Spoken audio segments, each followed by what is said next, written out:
mga kaibigan! Ako na pala si Aries Gaming. Mahirap talaga ang maglaro ng solo ranked games sa Mobile Legends. Mag-isa ka lang, ikaw ang bubuhat sa team.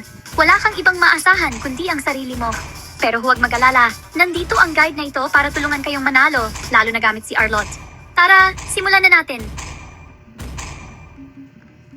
Angas ni Arlott. Isa siyang fighter, ibig sabihin malakas siya at matibay. Magaling siyang humabol ng kalaban. At isa pa, nakakastan si Arlott, kaya malaking tulong yun. Magandang piliin siya sa solo rank, kasi kaya niya ang sarili niya sa laban.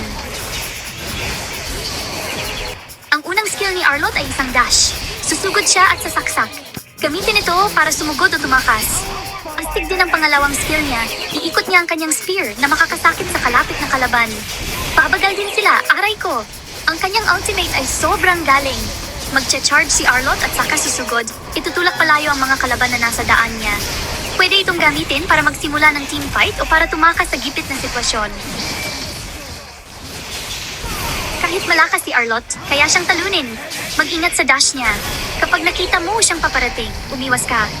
Mga items tulad ng Wind of Nature ay makakatulong para mabuhay ka sa malakas niyang damage. Mga hero na may stun o knock-up ay pwedeng pumigil sa ultimate niya.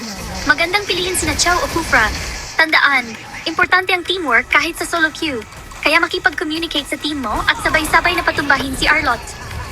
Good luck at kita-kits sa Land of Dawn! Victory!